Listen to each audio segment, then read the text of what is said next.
Bismillahirrahmanirrahim. Assalamualaikum warahmatullahi wabarakatuh. Alhamdulillah, syukurillah, wala hawla wala quwata illa billah. Kun kuntum tuhibbuna al-fatawa yuhibbukumullah wa yaghfir lakum dzunubakumullahu ghafurur rahim.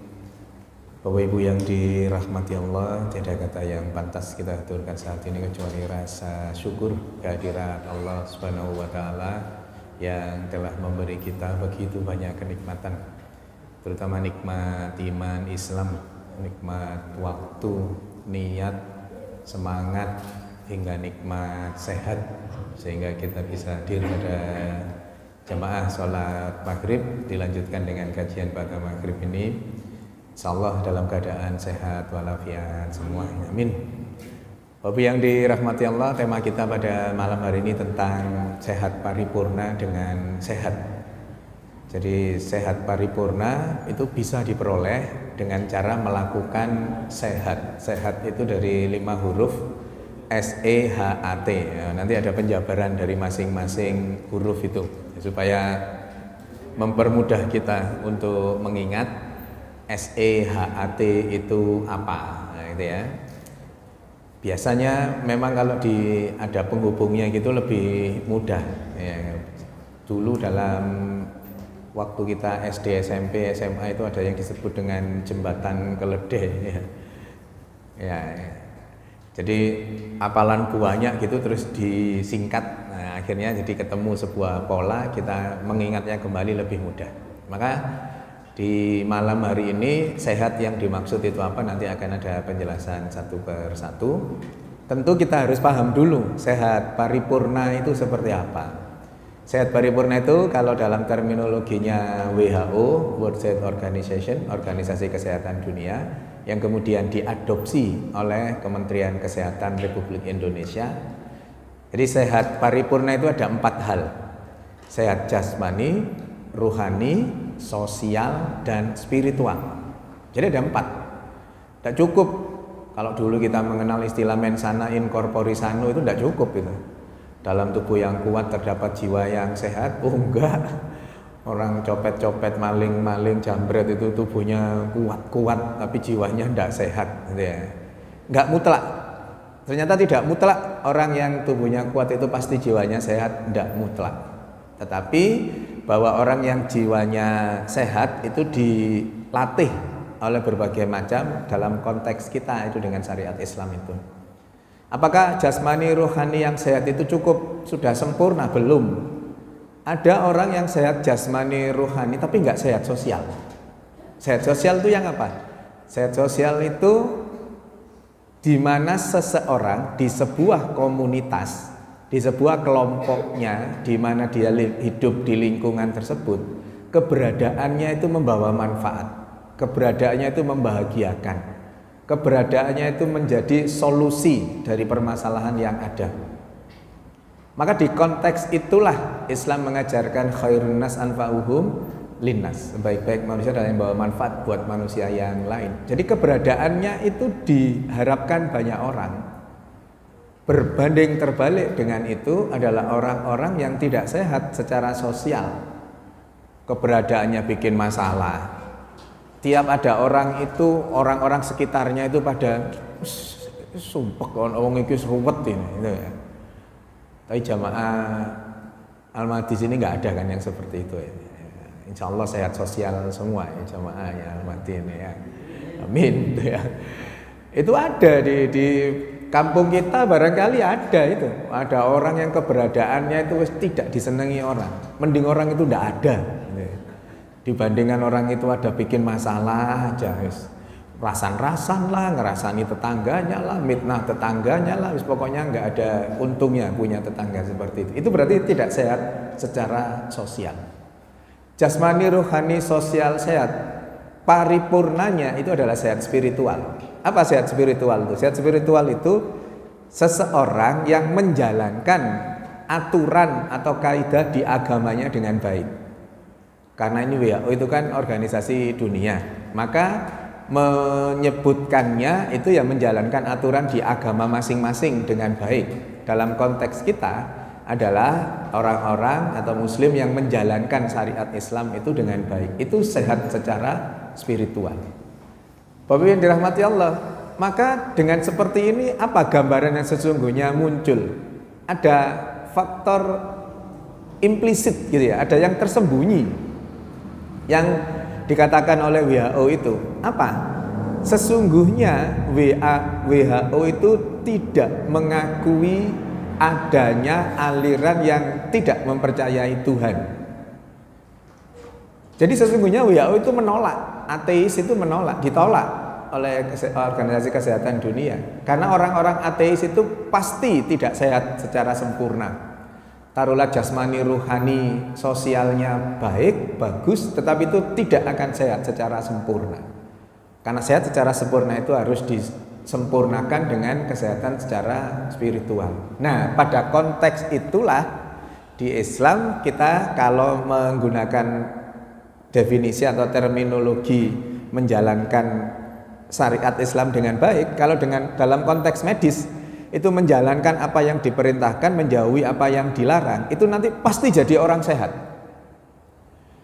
Jadi gampangannya, orang-orang muttaqin, orang-orang yang bertakwa, orang yang menjalankan apa yang diperintahkan dan menjauhi apa yang dilarang, itu pasti jadi orang yang sehat. Kecuali memang Allah kehendaki lain. Normatif orang muttaqin itu pasti sehat. Nanti kita akan bahas satu persatu. Itu nanti ujungnya orang-orang yang muttaqin itu pasti Allah sehatkan. Gimana enggak? Apapun yang ada di Al-Quran yang mengatur tentang tubuh kita, kalau kemudian kita tidak menjalankan atau melanggar apa yang dilarang, pasti sakit kita. Pasti sudah itu. Secara sederhana keseharian kita saja sudah sederhana banget. Ya Al-A'raf 31 itu kulu wasrobu wala tusrifu innahu la yuhibbul musrifin. Silahkan makan, silahkan minum, pokoknya jangan terlalu berlebihan. Karena berlebihan itu Allah benci dengan orang yang berlebihan. Apa yang terjadi? Bapak Ibu yang dirahmati Allah, pandemi corona kemarin itu karena melanggar ayat itu secara teologis yang digabungkan dengan medis. Itu melanggar ayat itu. Karena jangan makan berlebihan. Makan berlebihan itu ternyata tidak hanya dalam konteks jumlah, tetapi dalam konteks jenis yang dimakan. Jumlah kita jelas pada tahu banyak lah. Jangan berlebihan. Nanti kalau makan itu berlebihan, nanti timbul sakit mah, nanti timbul obesitas, kegemukan. Kalau sudah kegemukan nanti penyakitnya akan banyak yang mengikuti orang kegemukan itu. Awalnya apa? Karena melanggar pasal tentang jangan makan berlebihan secara jumlah. Jangan makan berlebihan secara jenis. Apa yang terjadi? Salah satu contohnya corona itu. Penyakit corona itu karena melanggar Al-A'raf 31 itu. Lawang kelelawar itu tidak untuk dimakan. Kenapa kok kemudian dimakan? Itu berlebihan itu. Berlebihan secara jenis yang dikonsumsi. Ular tidak untuk dimakan kok dimakan. Maka kemudian apa yang timbul? Allah settingkan bahwa virus yang ada di kelelawar, yang ada di ular bisa pindah ke manusia yang mengkonsumsinya. Virusnya diberi kehebatan mampu hidup di lingkungan baru yang itu bukan lingkungan aslinya. Melalui mekanisme apa? Melalui mekanisme mutasi. Jadi virusnya berubah. Walaupun sesungguhnya hidupnya tidak di darahnya atau tidak di saluran pernafasannya manusia, begitu kemudian ada lingkungan baru dia bermutasi. Pendek kata itu karena melanggar apa yang ada di Al-Quran. Akan sangat banyak contoh hal terkait dengan penyakit itu. Nah, Bapak Ibu yang dirahmati Allah, untuk kemudian bisa sehat paripurna tadi itu, empat-empatnya kita akan mendapatkan. Kita harus menjalankan sehat, S-E-H-A-T. Sepertinya tidak cukup di pekan ini, S-E-H-A-T itu. Paling dapat S hari ini paling. Kalau enggak S ya sama E lah paling enggak itu. Kalau pada maghrib waktunya mepet ya. S-E-H-A-T. Apa nanti secara serial biar jenengan masih bertanya-tanya opo ini ku opo hane gitu ya. Bulan depan tetap datang lagi. S-nya itu apa? S-nya itu sedekah. Bapak Ibu yang dirahmati Allah, tidak banyak orang yang tahu kalau sedekah itu menyehatkan. Kalau misalkan dibuat judul gitu ya, sedekah itu versusnya lawannya itu penyakit. Jadi mau kajian gitu dibuat judul sedekah versus penyakit gitu. Orang yang bersedekah secara ikhlas akan Allah hindarkan dari penyakit. Orang yang tidak pernah sedekah, Allah akan kirim beberapa penyakit untuk dirinya. Karena daya tahan tubuhnya tidak bagus, tidak baik. Lalu kenapa kok bisa sedekah itu mampu menyehatkan? Mampu membuat seseorang itu bebas dari penyakit. Mencegah penyakit, juga mengobati penyakit, sedekah itu. Kalau panjenengan secara normatif ya di Al-Baqarah 261 itu ibaratnya kalau orang bersedekah itu menanam 1 tumbuh 7 kemudian tumbuh lagi 100 jadi akhirnya di 700 kali lipatkan. Terus kemudian ada yang berlomba-lomba untuk mendapatkan 700 kalinya. Itu misalkan ya 1 juta, wah nanti kan jadi 700 juta. Normatif secara tanda kutip aturan fikihnya seperti itu. Atau kemudian di Al-Munafikun 10, orang itu seandainya diberi kesempatan hidup, ini sudah mau dicabut nyawanya gitu ya, kemudian diberi kesempatan hidup, apa yang mereka inginkan? Sedekah.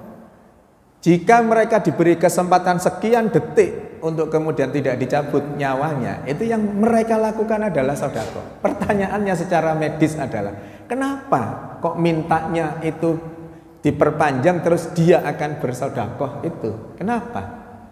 Ternyata Bapak Ibu yang dirahmati Allah, sedekah itu bisa tanda kutip ya, ngambil pahala-pahala yang lain. Pahalanya orang sholat didapat dari apa? Dari sholatnya. Pahalanya orang puasa didapatkan dari puasanya. Pahalanya orang tolabul ilmu didapatkan dari tolabul ilminya. Tetapi bersedekah itu bisa dapat pahalanya orang sholat pada saat bersedekah untuk masjid, kemudian masjidnya membuat orang itu nyaman, membuat banyak jamaah yang kemudian sholatnya tumakninah, khusyuk, dapat pahala sholat ya. Berpuasa menyediakan takjil, menyediakan berbuka, maka kemudian dia dapat pahalanya puasa. Thalabul ilmi dibuat sound sistemnya yang bagus, berinfak tentang HP yang bagus untuk bisa kemudian diupload di berbagai media sosial, maka kemudian dia mendapatkan pahala thalabul ilmi dari sedekahnya itu. Maka satu hal yang terkandung itu di situ. Nah, pada konteks medis, kenapa sedekah itu kok terus kemudian mampu menyehatkan? Di Al-Asr ayat 9 itu dikatakan wa may yukassuha nafsihi faulaika humul muflihun. Orang-orang yang jauh dari sifat kikir, orang-orang yang enteng bersedekah, orang-orang yang dermawan, itu oleh Allah dikategorikan, dikelompokkan menjadi orang-orang yang beruntung. Lalu keberuntungannya apa dalam konteks kesehatan terutama? Keberuntungannya apa? Keberuntungannya as-sadaqatu tasaddu sab'ina ba'ban minasun. Orang-orang yang bersedekah itu nanti akan Allah hindarkan dari 70 keburukan. Salah satu dari 70 keburukan itu ditafsiri bisa merupakan sebuah penyakit yang diderita oleh seseorang. Bisa menjadi bagian dari keselamatan kita selama perjalanan. Kita misalkan mau kemana? Besok Ahad libur mau pulang ke daerah masing-masing. Mau pulang ke mana? Ponorogo misalkan, sudah berangkat dari sini mau pulang ke Ponorogo. Besok pagi ba'da subuh berangkat, perjalanannya lancar, nggak ketemu macet, nggak kecelakaan, di selamat jalan itu enak, nyaman-nyaman saja sampai tujuan, ketemu dengan keluarga. Itu sesungguhnya bagian dari bagaimana Allah menghindarkan kita dari 70 keburukan itu. Tapi seringkali kita kemudian beranggapan, ya biasa saja, mobil sudah saya lihat, sudah saya cek betul lancar mobilnya, saya sudah periksa di aplikasi, kalau nggak macet nanti, makanya saya lewat di daerah sini, tol sudah saya siapkan kartu tolnya. Seolah-olah tidak ada peran Allah gitu loh. Seolah-olah itu karena dirinya sendiri saja. Enggak. Itu semua adalah settingannya Allah. Itu semua skenarionya Allah. Dan salah satu dari yang menyebabkan kita kemudian Allah selamatkan itu adalah bisa dari sedekah ini. Nah, kalau di dunia medis, Bapak Ibu yang dirahmati Allah, kalau dikatakan sedekah itu mampu mencegah dari penyakit, pertanyaan besarnya adalah bagaimana kok bisa mencegah dari penyakit? Dan itu harus bisa dibuktikan. Di dunia kedokteran itu tidak bisa. Tidak bisa kalau hanya sekedar air ini loh bisa menyembuhkan penyakit gitu misalkan ya. Ya, bagaimana mekanismenya? Wis gak ero pokok iki menyembuhkan penyakit. Loh, iya gimana ini bisa menyembuhkan penyakit? Wis gak ero pokoke ngono iku. Tidak bisa di dunia kedokteran itu seperti itu. Di dunia kedokteran harus ada bukti-bukti empirisnya. Dalam bahasa penelitian itu harus ada evidence base-nya. Ada dasar untuk menyebut suatu ungkapan, suatu peristiwa yang kemudian menghasilkan apa, itu harus melalui proses penelitian. Tidak bisa hanya sekedar ucapan dari orang per orang saja karena berhasil misalkan. Maka sangat wajar kalau terus kemudian kita perhatikan. Dulu itu rame apa? Rame mengkudu ya. Sekarang masih rame mengkudu. Pace masih rame, wis ilang. Dulu rame sarang semut. Oh, sampai jauh-jauh ke Papua sana ambil sarang semut Papua. Hilang. Mungkin sekarang masih ada sisa-sisanya itu kulit manggis. Ya, masih ada ono lah ini, ntar lagi habis sudah itu.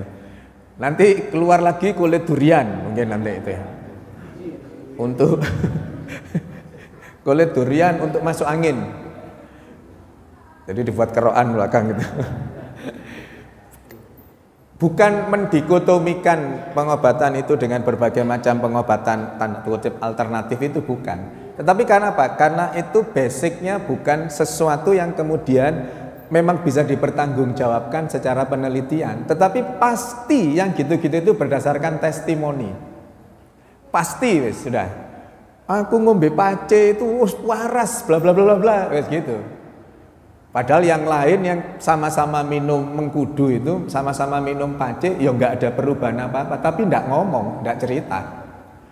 Lah kok gak cerita? Ya jenenge ikhtiar gagal ya biasa lah, cari ikhtiar lain lagi gitu.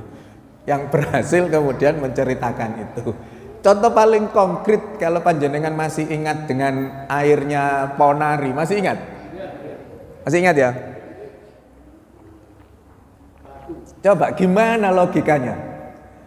Anak nemu batu, terus batunya dicelupin ke air, batu ini sudah dipakai berapa kali, sudah dipegangi kotor dan seterusnya, dicelupin ke air, kemudian airnya diminum sembuh penyakitnya.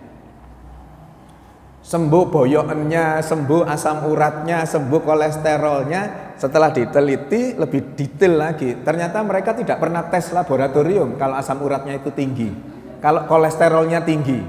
Pokoknya waras aja, keluarnya hilang. Iya, wajar. Karena apa? Karena sugesti. Sugesti itu 70% kesembuhan. Makanya dengan tidak usah heran kalau kemudian ada orang diberi air itu aja, suwuk gitu, diombe, waras. Orangnya kalau yakin, ya sembuh penyakit yang nisbi tadi itu, wong tidak jelas, nggak ada kadar yang harus diukur.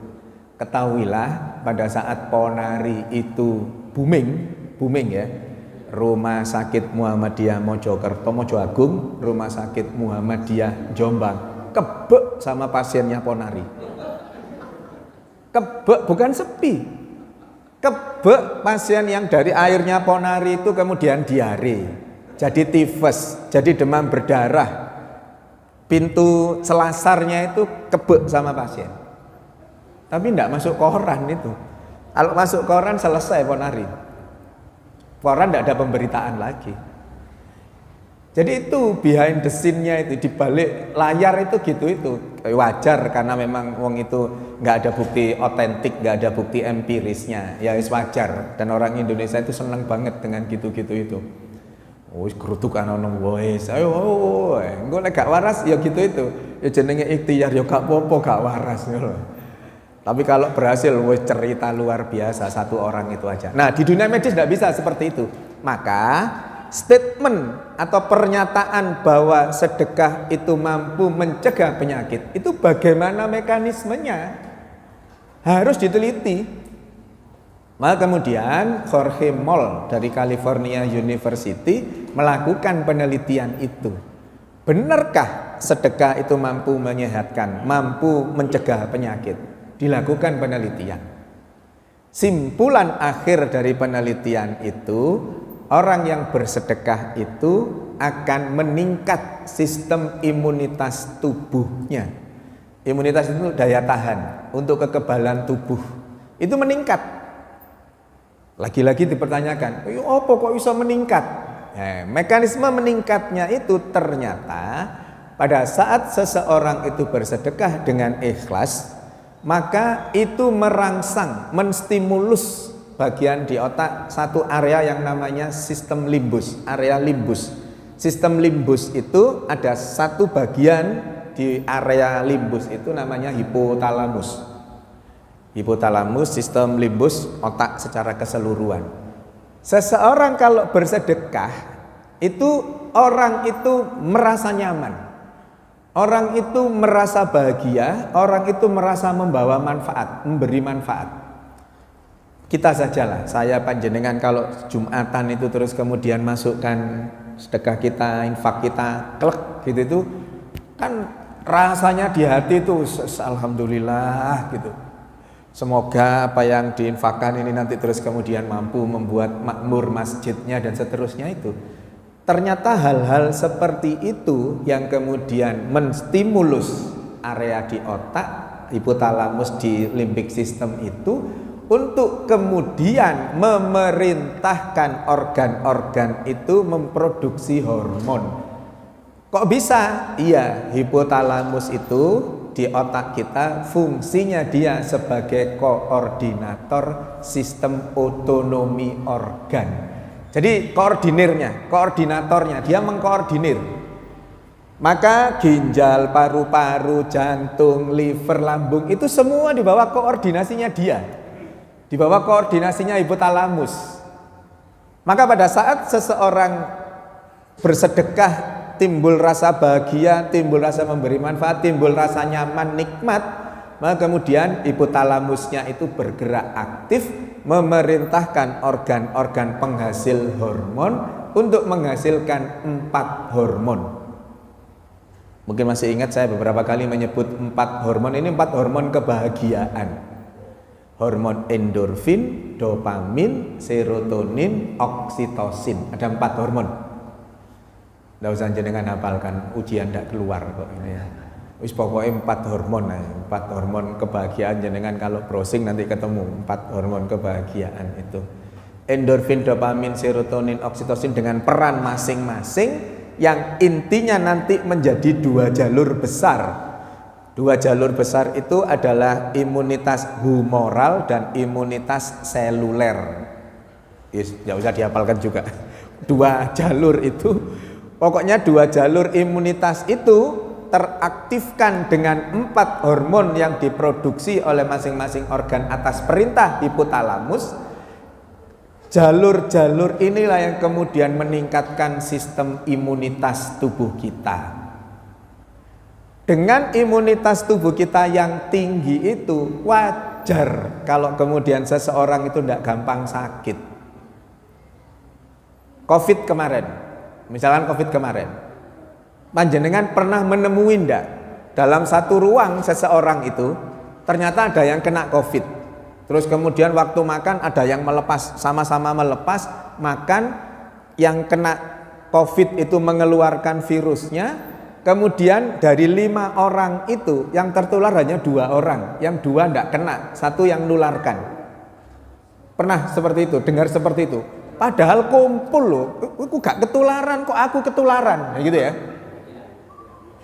Itu hal yang normatif saja kalau di dunia kedokteran. Kenapa? Karena imunitas masing-masing orang berbeda. Kalau toh virus yang masuk sama besar jumlahnya sama, wong sak ruangan, sak kotak gini ya, satu meja ngomong brus-brus sama-sama terpapar semua. Kenapa yang satu bisa kemudian tidak merasakan gejala apapun, bahkan kemudian sembuh, yang satu kok kemudian menjadi parah, bahkan satunya ada yang meninggal? Itu karena imunitas tubuh masing-masing orang itu berbeda-beda. Kalau toh kita menafikan komorbid, semua ndak punya komorbid. Satu ketularan, satu kok enggak, satu parah, satu enggak ada efeknya sama sekali. Kenapa? Karena imunitas tubuh masing-masing orang itu berbeda. Dari mana didapatkan imunitas orang-orang itu berbeda-beda? Salah satunya dari sedekah yang mereka sedekahkan secara ikhlas itu. Jadi wajar. Misalkan panjenengan bareng-bareng sama siapapun itu naik angkutan gitu ya. Bareng naik angkutan, ada orang bersin-bersin di situ, wahing-wahing di situ. Begitu kita turun bareng-bareng turun itu ada yang katut bersin-bersin, ada yang nyantai saja, ada yang bahkan sudah batuk-batuk. Itu kunci utamanya di imunitasnya. Panjenengan perhatikan nanti orang-orang yang apa bahasa ini meteges gitu, orang yang tetap anuan gitu itu lihat saja. Itu orang-orang yang ibadahnya bagus, orang-orang yang sedekahnya bagus, sehingga punya sistem imunitas yang tinggi. Kuman sama-sama masuk, virus sama-sama masuk, tapi begitu masuk di pintu masuknya saja sudah dicegat oleh sistem imunitas tadi itu. Dicegat, dibunuh di situ, selesai sudah. Yang lain masuk jalan-jalan, mau masuk kemana-mana, ya yang ke paru-paru masuk ke paru-paru bikin batuk, sesek, yang di lambung jualan jalan ke lambung bikin diare, mules dan seterusnya itu. Nah, maka letak salah satu kuncinya itu adalah di imunitas yang itu bisa tumbuh tinggi dengan kita bersedekah. Maka bersedekahlah secara ikhlas, syarat utamanya itu. Karena nanti kalau ikhlas itu otak kita akan menerima stimulus itu. Jadi bersedekahlah secara ikhlas. Walaupun banyak tidak apa-apa, yang penting ikhlas ya. Dan istiqomah. Ya. Tiap subuh 50.000 rutin tiap hari itu pasti itu lebih baik daripada tiap kajian gini aja 10.000. Itu kan jauh lebih baik yang 50.000 tiap subuh itu dibanding tiap kajian gini 10.000 ya. Jadi kalau saya tanya gini, satu orang itu bersedekah 100.000, satunya 1 juta, sama-sama ikhlasnya, di mata Allah bagusan mana? Sama-sama istiqomahnya. Satunya 100.000, satunya 1 juta, sama-sama ikhlasnya, sama-sama istiqomahnya. Di mata Allah banyakan mana? Bagusan mana?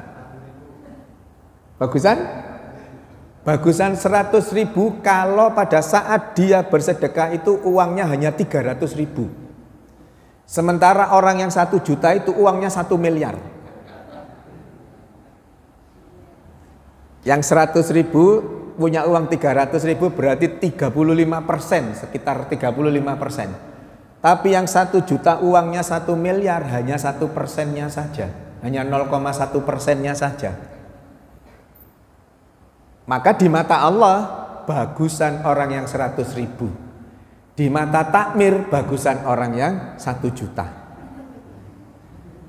Ya kalau untuk takmir bagusan 1 jutanya lah ya. Ya, ada penelitian itu juga membuktikan. Tadi itu kan mencegah penyakit, ya, mencegah penyakit. Imunitasnya bagus, imunitasnya tinggi, bebas dari penyakit. Penelitian itu juga membuktikan bahwa sedekah itu mampu mengobati penyakit. Dau mardokum bis sedekah. Belilah penyakit dengan sedekah. Maksudnya apa? Ya maksudnya menghilangkan penyakit itu melalui sedekah itu. Di penelitian itu dijelaskan apa mekanismenya kalau di penelitian itu. Mekanismenya disebut sebagai helper height.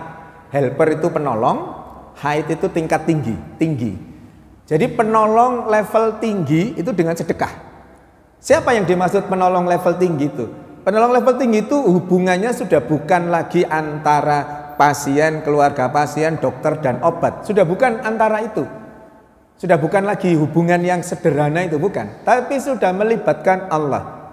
Wa idza maridtu fahuwa yasfin. Jika aku sakit maka Allah yang menyembuhkan. Mekanismenya gimana? Jadi yang menyembuhkan seseorang melalui sedekah itu melalui helper height yang disebut di sini adalah Allah. Hebatnya Bapak Ibu, kalau mencegah tadi itu kan imunitasnya satu, tamengnya satu untuk berbagai macam penyebab. Bisa virus, bakteri, kuman, protozoa, jamur, apa-apa wis ditangkal sama imunitas ini. Satu pintu untuk menghalaunya. Lah kalau penyakit, jenengan bayangkan. Terus bagaimana mekanismenya penyembuhan untuk yang asma, yang stroke, yang sakit jantung, yang penyakit lambung, yang penyakit tulang, osteoporosis dan seterusnya? Ini gimana penyembuhannya? Namanya helper height, iya. Tapi di dunia kedokteran sekali lagi kan harus tahu gimana mekanismenya Allah menyembuhkan dengan sedekah itu orang yang kena asma misalkan. Gimana caranya? Apakah sama penyembuhannya dengan orang yang kena penyakit jantung? Dengan yang mereka stroke? Itulah hebatnya sedekah itu. Ternyata apa? Ternyata orang yang dengan bersedekah yang mampu mengobati itu mekanismenya melalui helper height. Apa yang terjadi di dalam tubuh seseorang? Yang terjadi ini skenario Allah yang luar biasa. Apa yang terjadi? Yang terjadi adalah regresi spontan. Untuk semua penyakit itu hanya satu mekanismenya. Kalau tadi mencegah itu tamengnya hanya satu, untuk pengobatan penyakit itu teknisnya cuma satu, regresi spontan. Apa itu regresi spontan? Regresi spontan itu seseorang yang sakit itu dikarenakan selnya yang kemudian berubah. Selnya yang bermasalah yang menyebabkan sakit. Sel itu bagian terkecil dari tubuh kita. Kalau selnya bermasalah, seseorang akan sakit, akan mengalami gangguan-gangguan, keluhan-keluhan itu. Oleh Allah mekanismenya melalui sembuhnya sel itu. Regresi spontan itu sel yang sakit itu tahu-tahu berubah menjadi normal. Jadi sel yang ruwet tadi itu, sel yang mengalami gangguan, sel yang kena masalah itu tahu-tahu Allah rubah dengan kun fayakunnya berubah menjadi normal. Maka karena selnya normal, dimanapun organ tubuhnya, penyakit apapun yang diderita, karena kuncinya satu sel itu yang itu kemudian diintervensi oleh Allah melalui regresi spontan tadi, selesai semua penyakit itu. Bisa dipahami ya? Mekanismenya untuk daya tahan tubuh Allah siapkan satu, imunitas. Tapi mekanisme untuk kesembuhan, untuk pengobatan, itu kan orang berpikir mosok podo, asma, stroke, jantung, masa sama cara penyembuhannya? Ternyata bagi Allah sangat mudah. Penyembuhannya cuma satu jalan. Di penelitian itu dikatakan regresi spontan. Regresi spontan itu kalau di textbooknya, siapa yang membuat regresi spontan? Faktor X. Faktor X-nya itu siapa? Faktor X-nya itu Tuhan. Dalam koridor kita, X-nya itu adalah Allah. Ini penelitian-penelitian yang kemudian bukti otentik terkait dengan bagaimana sedekah itu mampu mencegah dan kemudian mengobati. Yang menarik, hal ini terjadi real di rumah sakit. Jadi ada bayi mahal. Bayi mahal itu kami biasa, orang medis itu biasa iki bayi larang ini, anak mahal. Itu kenapa? Karena dari pernikahan yang cukup lama, yang belum hamil, ini 6 tahun usia pernikahannya dia baru hamil. Hamil melahirkan tidak ada masalah apapun. Tidak ada masalah apapun. Sehat-sehat saja. Sampai kemudian bayi itu usia 8 bulan kemudian Allah amanahkan sakit. Bayi 8 bulan itu sakit dan harus dirawat di NICU. NICU itu Neonatal Intensive Care Unit, ICU-nya bayi 8 bulan. Dirawat 3 hari. Bapak yang dirahmati Allah, kalau secara medis ya, terminologi medis dengan segala keilmuan yang ada, kecil kemungkinan bayi ini sembuh. Kemungkinan meninggalnya sangat besar, kemungkinan sembuhnya kecil. Dirawat 3 hari. 3 hari dirawat.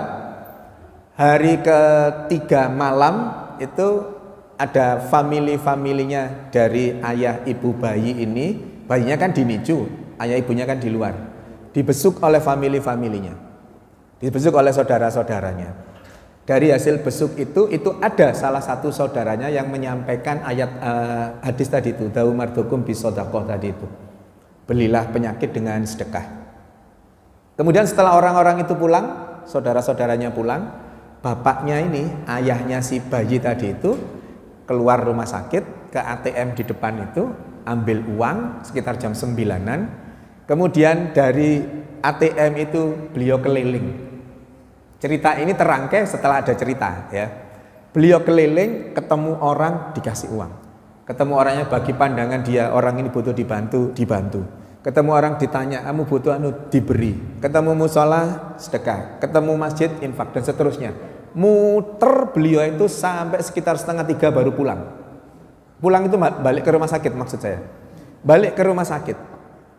Kemudian istirahat sebentar, kemudian sholat tahajud beliau. Sholat tahajud, kemudian subuhan di rumah sakit. Subuhan di rumah sakit, hal yang simultan terjadi di bayi ini tadi. Bayi ini tadi yang merinding saya cerita. Teoritis medis kecil kemungkinannya hidup, kondisinya membaik. Sekali lagi, kalau di dunia medis disebut membaik itu apa buktinya? Membaik itu pernafasannya membagus, detak jantungnya ritmik, normal. Indikator lain laboratnya bagus. Jadi yang semula lebih, semula kurang itu menjadi normal-normal semua. 3 hari kemudian, jadi hari ke-7 itu sembuh. Allah sembuhkan. Hari ke-7 pulang. Orang tuanya ngurus pulangnya, administrasinya itu, ketemu dengan perawat yang jaga malam hari pada saat yang keliling tadi itu. Perawat jaga malamnya, ketemu yang kondisi bayinya meningkat sejak ba'da sholat subuh itu, ketemu perawatnya sama ayah ibunya tadi. Ceritalah, ya cerita ini terangkai dari ceritanya 2 orang, 3 orang ini. Perawatnya ngomong ke ayah ibunya, Bu, jenengan sejak memberi susu ke anak panjenengan itu, kondisi bayi panjenengan itu membaik. Susu dari mana? Susu yang jenengan titipkan ke kami, anak panjenengan, kakaknya si bayi ini yang masuk ke ruang NICU untuk memberi susu. Jadi ceritanya, perawat yang jaga malam itu sampai pagi jam 7. Perawat yang jaga malam itu didatangi, diketok ICU-nya oleh anak perempuan usia 8-9 tahun yang membawa susu. Susu sudah susu bentuk gini. Diberikan ke perawatnya. Diberikan ke perawat kami, terus kemudian dia ngomong, nanti tolong diberikan ke bayinya. Oh iya, anaknya keluar, susunya diberikan ke bayinya. Naik, serot, bagus. Ayah ibunya bingung. Anak itu anak tunggal, anak saya satu-satunya, saya 6 tahun nikah, baru hamil, baru punya anak itu. Anak itu tidak punya kakak, anak itu sendirian, saya tidak nitipkan susu ke siapapun. Di rumah sakit gini-gini itu banyak. Ini bukan cerita mistis loh ini. Ini bukan dunia lain, bukan ini. Ini cara Allah untuk menyembuhkan tadi itu. Bisa saja malaikat, Ustaz. Bisa saja ini malaikat. Tetapi bisa juga orang, asli orang yang kemudian Allah gerakkan. Siapapun itu, orang yang kemudian punya anak putri itu kemudian, nah titipkan susunya ini ke bayinya itu. Ya ikhtiarlah, semoga ini bisa menjadi wasilah untuk kesembuhannya. Bisa saja manusia asli yang kemudian Allah gerakkan untuk kemudian menitipkan susu dan kemudian diberikan ke bayinya itu, dan kondisinya kemudian meningkat, membaik, dan 3 hari kemudian pulang. Bisa juga itu malaikat yang Allah kirim.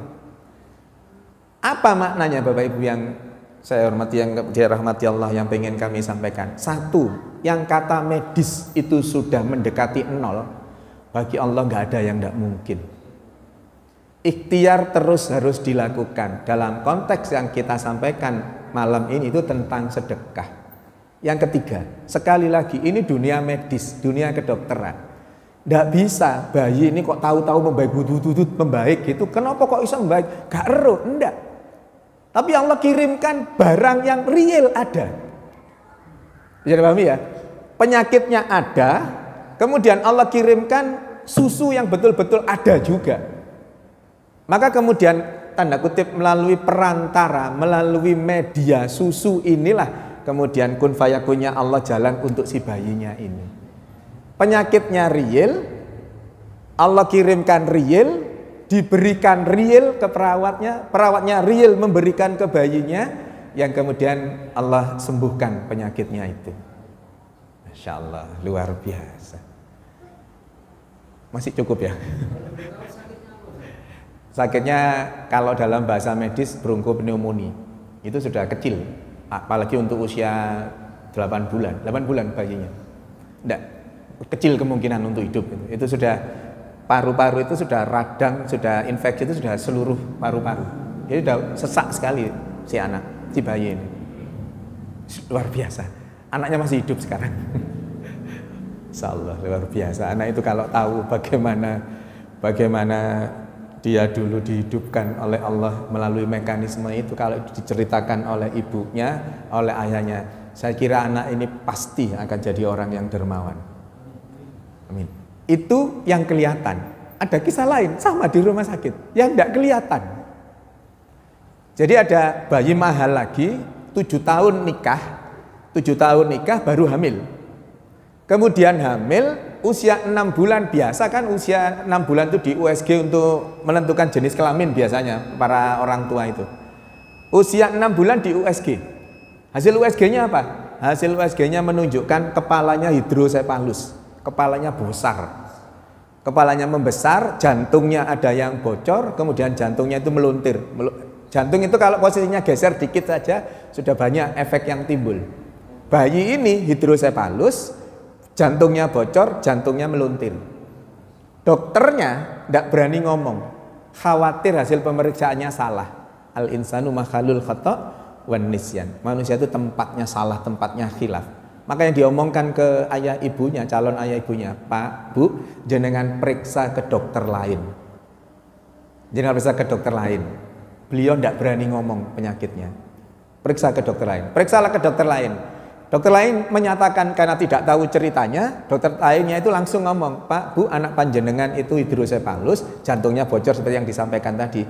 Gimana obatnya, Dok? Nggak bisa. Obatnya harus diterminasi. Diterminasi itu diakhiri kehamilannya. Bayinya diaborsi untuk menyelamatkan ibunya. Kalau sesuai maqasid syariah boleh seperti ini. Dokternya sama, panjenengan periksa ke dokter lain, Bu, untuk memastikan. Second opinion lagi.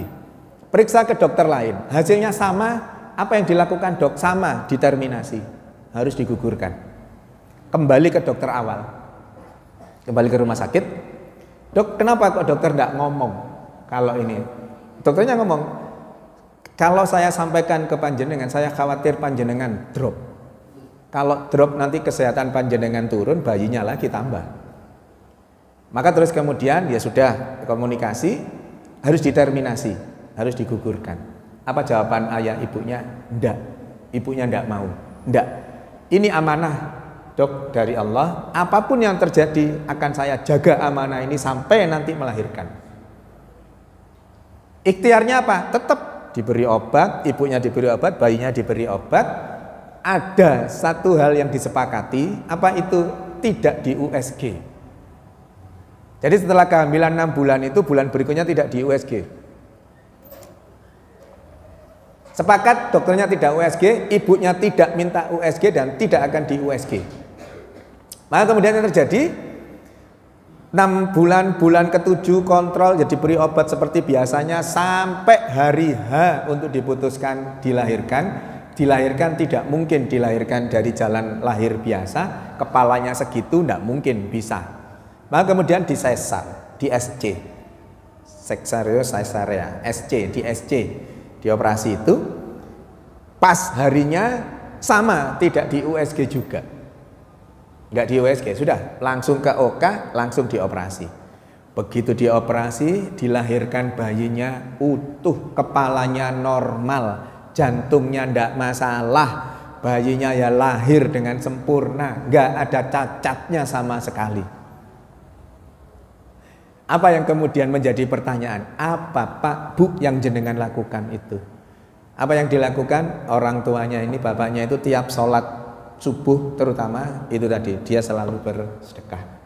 Sedekah rutin tiap subuh, mulai ketemu sejak penyakitnya itu diketahui sampai kemudian akan dioperasi, itu dia sedekah subuh rutin, ikhlas. Maka yang ingin saya sampaikan juga, kalau tadi penyakit tadi itu real, Allah kirimkan susu real juga. Ini contoh yang lain. Penyakit yang tidak kasat mata, yang tidak kelihatan pada konteks ini, Allah sembuhkan juga secara mudah. Wallahu a'lam, disembuhkannya itu bulan ke-7, bulan ke-8 atau bulan ke-9 H-1 menjelang persalinannya, wallahu a'lam. Pokoknya saat operasi bayinya sudah sempurna. Luar biasa. Maka itu tadi, apa yang dilakukan oleh Allah, skenarionya luar biasa. Sudahlah. Kami yang di medis, kami yang di kedokteran ini sudah, kalau memang ndak punya basic kedokteran Islam itu ya rodok repot panjang ya. Gak iso iki, kok iso tekon di kok bisa seperti ini. Nah, kalau bagi kami yang sudah paham dengan kedokteran Islam itu mudah. Bagi Allah mudah itu untuk membuat setting yang seperti itu teramat mudah bagi Allah itu. Maka Bapak Ibu yang dirahmati Allah, ingin kami sampaikan di kesempatan ini itu teruslah bersedekah, ikhlas dalam bersedekah, istiqomahkan dalam bersedekah, maka nanti penyakit-penyakit itu insya Allah akan bergeser sedikit demi sedikit. Panjenengan kita semua, saya panjenengan akan Allah sehatkan, dijaga terus untuk tidak terkena penyakit. Kalau toh sudah kadung diamani Allah penyakit, berangsur-angsur akan Allah sembuhkan penyakit itu. Catatannya tadi, asalkan kita ikhlas dalam bersedekah. Dan keikhlasan bersedekah itu harus dijaga terus sampai mati. Panjenengan infak di sini 10 juta gitu ya, di masjid 10 juta, terus tidak ditulis, ojo ditulis jenengku, ben aku ikhlas nggak mlebu riya, makanya ditulis hamba Allah gitu ya, hamba Allah atau NN, no name 10 juta, nah gitu. Tapi pas pengajian di sini moco papan 10 juta itu ibu-ibu njawil jeng iku 10 juta iku aku, tapi ojo ngomong sapa-sapa. Iku sedekahku, tapi ojo ngomong lho ya. Iki sampean tok sing tak ceritani iki, ojo ngomong sapa-sapa lho ya. Wis ilang blas sudah. Secara pahalanya, secara manfaat apanya bagi yang bersedekah hilang. Tapi dari takmir masjid enggak, tetap ada 10 jutanya itu. Enggak hilang kalau bagi takmir masjid, bagi masjidnya. Tapi bagi dirinya muspro itu sudah. Itulah kurang ajarnya setan itu ya itu. Dalam bahasa Surabayanya gapleinya setan itu ya itu. Pokoknya berusaha untuk mengganggu kita terus-terusan. Karena gagal membuat kita berbuat maksiat, gagal membuat kita tidak sedekah, maka apa langkah selanjutnya? Dibuat sedekahnya itu seolah-olah yang paling hebat. Dibuat ibadahnya itu seolah-olah yang paling hebat. Maka kemudian muncul rasa sombong dari seseorang itu, hancur sudah ibadahnya itu. Kurang ajar setan itu memang. Jenengan yang rutin sholat jamaah di sini, luar biasa kan? Setan kan gagal membuat jenengan tidak jamaah. Wis gagal sudah, rugi setan wis membuat tidak ini. Akhirnya toh tetap kita berjamaah di sini, tapi digoda lagi. Digodanya apa? Sampean lu lek jamaah ikut tekoe nggone masjid nomor 1. Hebat sampean niku wis ta. Gak ono wong sak masjid iki sing ngalah hebate sampean. Masjid sing buka ya sampean, sing teko pertama kali sampean, wis gak ono sing ngalahno iku. Wis akhirnya apa masjid iku nek gak ono aku ya gak kira urip, buyar wis sudah. Setan itu kurang ajar memang, ya, harus dilawan bareng-bareng gitu ya, harus saling mengingatkan supaya kita nanti betul-betul ikhlas dalam menjalankan aktivitas apapun ibadah-ibadah kita, dan terutama dalam konteks hari ini tentang sedekah. Loh lah, bener lah, estok ya, SEHT estok lah iki. Nanti bulan depan E-nya ya, semoga EH tutup cukup waktunya ya. Jadi nantikan bulan depan untuk mendapatkan yang EHAT-nya. Saya kira itu yang bisa kami sampaikan, Bapak Ibu yang dirahmati Allah. Semoga kita semua dijauhkan Allah dari penyakit apapun, diberi kesehatan yang optimal, dan kemudian kita apabila ada di antara kita yang diamanai penyakit bisa segera Allah sembuhkan. Amin. Mari kita tutup dengan hamdalah dan doa kafaratul majelis bersama-sama. Alhamdulillahirabbil alamin. Subhanakallahumma wa bihamdika asyhadu an la ilaha illa anta astaghfiruka wa atubu ilaik. Nasrun minallah wa fathun qarib wa basyiril mu'minin. Wassalamualaikum warahmatullahi wabarakatuh.